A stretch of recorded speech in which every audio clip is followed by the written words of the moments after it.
किसान भाइयों नमस्कार। आप देख रहे हैं फसल क्रांति। मैं हूं इमरान आपके साथ।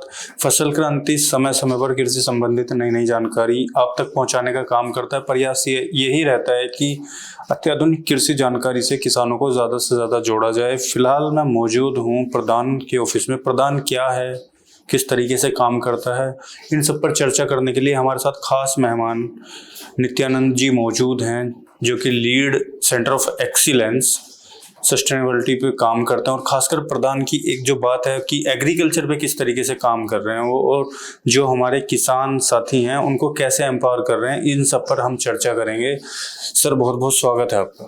धन्यवाद आपको। मेरा आपसे सवाल यही है कि प्रधान अपना में एक अलग ही इससे वाइब आती है पॉजिटिव। प्रधान का पूरा मतलब क्या है, सबसे पहले हम ये समझेंगे, और आपका जुड़ाव कब से है प्रधान के साथ? बहुत अच्छा प्रश्न है। प्रधान एक नॉन गवर्नमेंट ऑर्गेनाइजेशन है। ये 83 से ही काम कर रहा है और प्रधान का फुल फॉर्म है professional assistance for development action. एक समझ से शुरू हुआ था कि डेवलपमेंट गांव का जो गरीबी है ये बहुत कॉम्प्लेक्स प्रोसेस है। ये कॉम्प्लेक्स प्रोसेस में कुछ अगर चेंज लाना है तो प्रोफेशनल लोग जिसका दिल और दिमाग है, ये लोग अगर डायरेक्टली जाके गांव में लोग साथ मिलके काम करेंगे कुछ बदलाव ला सकते हैं। इससे सिलसिले में ये शुरुआत हुआ है। हम लोग का करीबन 10 लाख हाउस होल्ड से ज़्यादा गरीब गांव किसान लोग के साथ काम करते हैं। और मैं 94 से जब एग्रीकल्चर इंजीनियरिंग पढ़ाई की उसके बाद सीधा ज्वाइन किया, अब तक 32 ईयर्स हो गया यहाँ काम करता हूँ। चलिए बहुत बढ़िया। सर हम बात करते हैं अभी एग्रीकल्चर पे, हम आते हैं सर से जानेंगे कि कैसे प्रधान एग्रीकल्चर में काम कर रहा है। बहुत सारे लोग नेचुरल फार्मिंग से जुड़े हुए हैं, लेकिन उसी में एक चीज़ आती है रिजेनरेटिव एग्रीकल्चर, एक नई चीज़ है अपने आप में। तो इसके बारे में आप हमारे दर्शकों को बताएं कि ये क्यों ज़रूरी है आज के टाइम में और ये अलग क्यों है।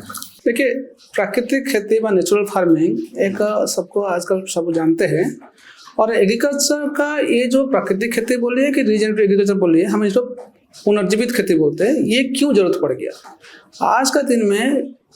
पिछला साल में हम लोग जो केमिकल इंटेंसिव फार्मिंग करते हैं, ये होल एग्रीकल्चर सिस्टम में ही अभी क्राइसिस चल रहा है। क्या मतलब इसका है? मतलब है कि जो किसान है उसका आर्थिक स्थिति बहुत खराब हो रहा है, उसका खर्चा बढ़ रहा है, उपज बढ़ नहीं रहा है। एक है। दूसरा है कि हमारा जो प्राइमरी जिस रिसोर्स के ऊपर में खेती बाड़ी आधारित है, जैसे जमीन हो गया, पानी हो गया, बायोडाइवर्सिटी हो गया, ये सब नष्ट हो रहा है, काफ़ी डैमेज हो रहा है। और थर्ड है कि अब जो क्लाइमेट चेंज जो आ रहा है, अभी बारिश कब होता है, नहीं होता है, सूखा पड़ जाता है, ये सब स्थिति में एग्रीकल्चर बहुत अनसर्टन हो गया है।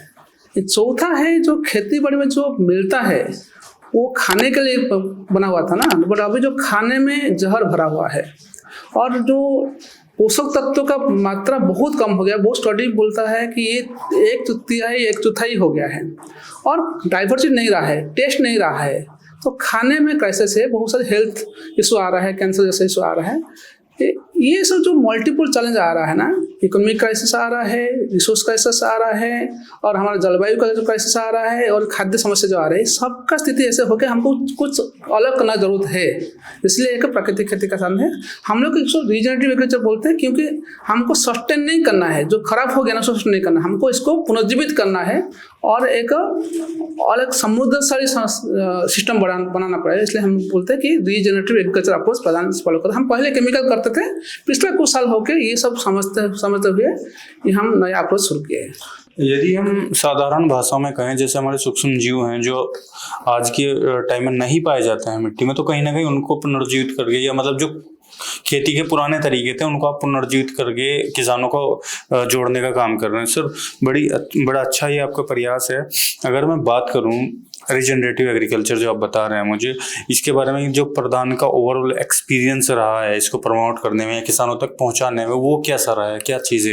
ये बहुत ही अच्छा एक्सपीरियंस रहा है। ये एक मैं हाईलाइट करना चाहता हूँ। बहुत लोग का अंदर में डर है कि ये पुनर्जीवित खेती बोलो कि प्राकृतिक खेती, बोलने के लिए तो अच्छा है पर ये संभव नहीं है। स्पेशली गरीब किसान के लिए बहुत ही मुश्किल है, क्योंकि वो उपज कम होता है, ये एक डर है।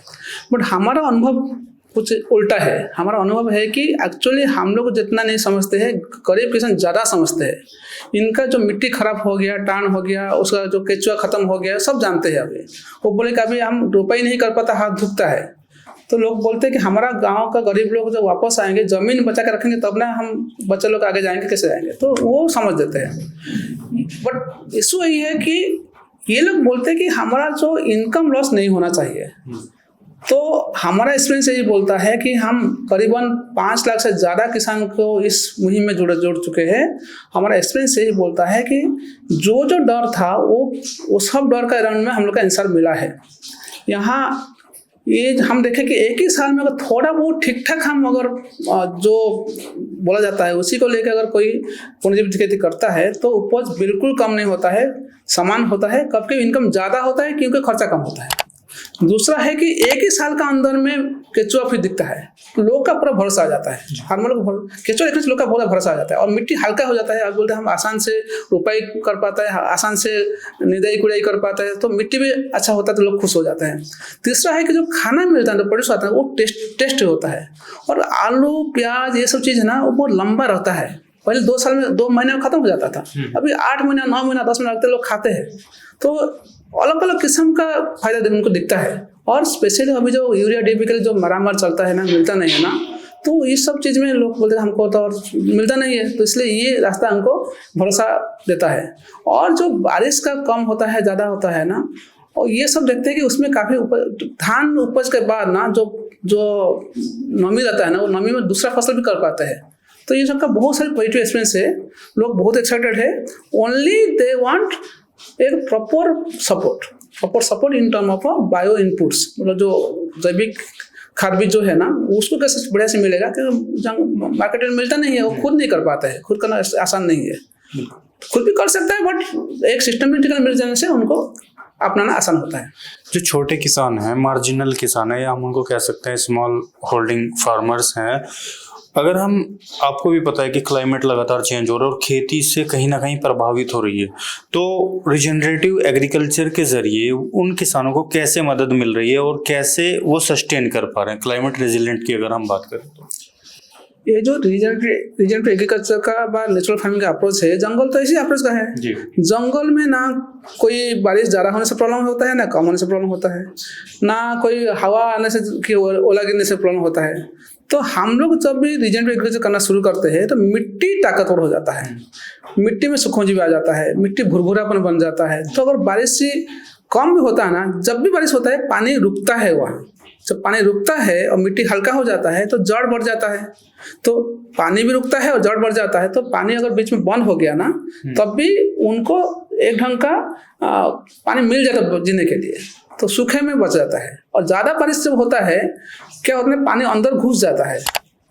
जब मिट्टी टाइट हो जाता है पानी नहीं घुसता है। तो अभी जब ज़्यादा बारिश होता है तब पानी अंदर घुस जाता है, तो फिर फसल भी बच जाता है। और ज़्यादा बारिश, ज़्यादा अगर हवा चलता है, जैसे हमारा एग्जांपल है कि धान में जब क्या होता है, जब ज़्यादा हवा चलता है ना तब धान गिर जाता है, उठ नहीं पाता। पर नेचुरल फार्मिंग हम देखें कि गिरने के बाद फिर ऊपर उठता है। तो जैसे लगता है कि इनको बोले ठीक है तुम आए, हवा साइक्लोन कुछ आया, आप चला जाओ, फिर हम फिर ताकतवर हो जाता है। तो ये ढंग का हम देखें कि 1-1.5 साल में ना all kind of climate crisis, जो ज़्यादा बारिश हो, सूखा हो कि आंधी हो, जो भी है उसमें आराम से ये खेती अच्छा से इसमें सह पाता है, जबकि केमिकल सह नहीं पाता है। अगर हम इस रिजेनरेटिव जो एग्रीकल्चर है इसकी हम एडॉप्शन की बात करें, जो हमारे छोटे किसान हैं, क्या उनको किसी तरीके की प्रॉब्लम होती है? मतलब इसका अगर हम रेशो की बात करें, इसका जो एडॉप्शन रेशो है वो किस स्तर का है? देखिए, एडॉप्शन तो हो जाता है बट इससे पहले जो उनका दिक्कत है, पहला दिक्कत है कि उनका बायो इनपुट नहीं मिलता है। हम लोग का पास में गोबर खाद कम हो गया है, तो गोबर खाद को कैसे बढ़िया से मिल सकता है, इसको ताकत कैसे बढ़ा सकते हैं, ये नहीं करने से नहीं होगा। दूसरा बात है कि एक कुछ गलत समझ है कि हमको देसी बीज ही चाहिए, ऐसा नहीं है। हमारा एक्सपीरियंस ये बोलता है देसी बीज अच्छा काम करता है, हाइब्रिड सीड अच्छा काम करता है, पर हाइब्रिड भी काम करता है। तो हम लोग जब तक देसी बीज नहीं है तो हाइब्रिड से शुरू कर सकते हैं। सेकेंड थिंग, हमको गोबर गौमूत्र का ओवर डिपेंडेंसी नहीं होना चाहिए। जरूरत है, अच्छा काम करता है, बट अगर नहीं भी है कहाँ, दूसरा रास्ता है, और दूसरा रास्ता हमको दिखाना पड़ता है। तीसरा है कि जब तक लोग देखते नहीं ना तब तक गरीब किसान दुख नहीं ले सकते। तो हमको कुछ पहले अगर अच्छा मॉडल डेवलप कर लेंगे ना, उसको देखते ही लोग का भरोसा आ जाता है। तो जब तक वो नहीं कर पाते तो पर खाने से शुरू करते हैं हम लोग, और जब खाते हैं टेस्टी होता है, नष्ट नहीं होता है और आपका बहुत दिन रह पाता है, ये सब देखते हैं ना, आलू का आपको उदाहरण दिए थे, इससे लोग का भरोसा बढ़ जाता है। तो होता है, अच्छा होता है। और जब ग्रुप करता है ना, एसएचजी ग्रुप मिलकर करता है, एक दूसरे का मदद करते हैं, तो यानी कहीं ना कहीं इसको ग्रुप में करने की आवश्यकता है, ग्रुप में इसको कर सकते हैं। अगर हम बात करें जो गवर्नमेंट का इसमें क्या रोल है, और जैसे प्राइवेट भी स्टेक होल्डर्स हैं, प्राइवेट कंपनीज हैं, वो किस तरीके से मतलब एक साथ आ सकती हैं इस चीज़ को आगे बढ़ावा देने के लिए कि इसको ज़्यादा से ज़्यादा किसानों तक पहुँचाया जाए? देखिए, सबका भागीदारी जरूरत है। जैसे हम हरित क्रांति में ना सब कोई भागीदारी, गवर्नमेंट बहुत बड़ा काम किया था, बीज का साधन किया था, फर्टिलाइजर का काम किया था, एक्सटेंशन वर्कर का काम किया था, मार्केटिंग का काम किया था, पानी का व्यवस्था किया हुआ था, बहुत सारी चीज़ का हुआ था। यहाँ सिर्फ किसान को सोने से नहीं होने वाला है, होता होगा, बट मुझे लगता है कि सरकार में 4-5 चीज़ करना चाहिए। पहले तो मैं जैसे बायो इनपुट रिसोर्स सेंटर बोला कि हर जगह में हमको BRC सेटअप करने में सरकार मदद करना चाहिए। दूसरा है कि क्लस्टर, मतलब RA क्लस्टर व रीजनल एग्रीकल्चर का जो एक मॉडल क्लस्टर हर जगह डेवलप करना जरूरत है, तो देखेंगे तो किसान को भरोसा आएगा। तीसरा मैं बोलता हूँ कि हमको सरकार को ओनली प्रोडक्शन फोकस नहीं बोलना चाहिए, सरकार बोलना चाहिए कि भाई प्रोडक्शन के साथ साथ फूड का क्वालिटी, मिट्टी कैसे अच्छा हो रहा है, पानी का कैसे कम से हो जाता है, सबको मिला के हमको डेटा रिसर्च करना चाहिए। और डाटा के साथ हमको सरकार जो साइंटिस्ट लोग हैं उनको बोलना चाहिए कि आप लोग मदद करिए, आपका काम है रास्ता दिखाने के लिए। आप बोलेंगे ये अच्छा ये बुरा, ऐसे नहीं है, आप तो एक रास्ता दिखाए थे हमको, चले अभी रास्ता आगे नहीं जा पा रहे हैं, तो ये रास्ता हमको दिखाइए, सब किसान साथ मिल के कुछ मॉडल दिखाइए, तो लोग आसान से कराएंगे। एंड फोर्थ में बोलूँगा कि जितना सब्सिडी जा रहा है गवर्नमेंट का फर्टिलाइजर पर, पेस्टिसाइड पर और पानी पर जा रहा है ना, वो सब्सिडी को आप सीधा गाँव लोगों को दे दीजिए। जितना हम ज़्यादा नहीं बोलते हैं, जितना हिसाब कर लीजिए कि इसी एरिया में इतना फर्टिलाइजर में सब्सिडी जाता है, इतना अमाउंट को पंचायत को दे दीजिए। आप पंचायत को केमिकल फ्री कर दीजिए, उतना पैसा आप लीजिए और किसान को मदद करिए, तो ज़्यादा पैसा नहीं होगा। ये ढंग का 400-500 चीज़ हमको अगर सरकार करेगा, और जो प्राइवेट प्लेयर है वो प्राइवेट प्लेयर भी कैसे इसको बेचने में मदद करेगा, और जो बायो इनपुट है उसको भी कैसे सप्लाई करने में मदद कर सकता है, और प्रोसेसिंग कैसे कर सकता है, ये सब प्राइवेट प्लेयर आएंगे तो मिलकर सब एनजीओ का काम है। और एसएचजी जो कल्टीवेट एफपीओ जो है सब मिलकर करेंगे तो बहुत कुछ हम आगे कर ले सकते हैं। सर, अगर हम महिला किसानों की इसमें भागीदारी की बात करें तो खासकर जो महिलाएं जैसे सेल्फ हेल्प ग्रुप हैं या छोटी छोटी संस्थाएं ग्रुप बना के चलाती हैं, उनका क्या रोल इसमें हो सकता है, किस तरीके से वो इसमें शामिल हो सकती है? क्या बहुत ही बड़ा रोल है, महिला का भागीदारी बहुत होना चाहिए। एक्चुअली महिला ही किसान है, किसानी का तो ज़्यादातर काम 70-80% काम महिला ही करते हैं, तो अनफॉर्चुनेटली उनका ओनरशिप नहीं होता है। तो बट इस ढंग का किसान में महिला का भागीदारी बहुत ज़्यादा है। एक तरफ से महिला किसान भागीदारी लेने से अच्छे से उतर सकता है, दूसरा इस प्रोसेस में महिला सशक्तिकरण हो सकता है। मैं इसलिए बोलता हूँ कि ज़्यादातर काम ना, ये जो नेचुरल फार्मिंग का जो काम है, गाय और बैल का देखभाल करना, हमको कंपोस्ट बनाना, बीज संरक्षण करना, वीडिंग करना, ट्रांसप्लांटिंग करना, बहुत सारी महिलाएं ही करते हैं, तो उनका पास नॉलेज है, तो वो नॉलेज एनहांस करते हैं। दूसरा चीज़ है कि आज के दिन में गाँव में ना मेल नहीं रहा है और सब माइग्रेट कर गए हैं, महिला लोग है, इसको जाने अनजाने से करना पड़ता है, तो ये लोग भागीदारी करेंगे तो इनको समझ में आएगा, तो इसको आगे ले सकते हैं। तीसरा चीज़ है कि महिला ना ओनली प्रोडक्शन नहीं देखता है, महिला देखता है खाना खिलाता है तो अच्छा खाना नहीं मिल रहा है, कैसे गाय ठीक ठाक नहीं रह रहा है, और मिट्टी कैसे अच्छा है नहीं, सब कुछ देखता है महिला। और ये नेचर से जुड़ा होता है उनका, तो ये अच्छे से समाज के साथ वो कर पाएगा, सीख भी पाएगा। और ये चीज़ में बाहर में कोई चीज़ को डिपेंड नहीं करता है, तो इसलिए महिला अपने एरिया में सब मिलके भी सब कर सकते हैं। तो महिला के लिए ये बहुत ही एक अच्छा मौका है, ये चीज़ को आगे लेने की मदद कर सकते हैं, और इसके प्रोसेस में उनका पास में हाथ में पैसा आएगा, बाहर में डिपेंडेंस नहीं होगा, उनका एम्पावरमेंट भी होगा। तो महिला जो ग्रुप है ये सब मिलके एफपीओ बना के अगर आगे लेके जाएंगे, ये चीज़ को बहुत हम जल्दी इंडिया में आगे ले सकते हैं इसको।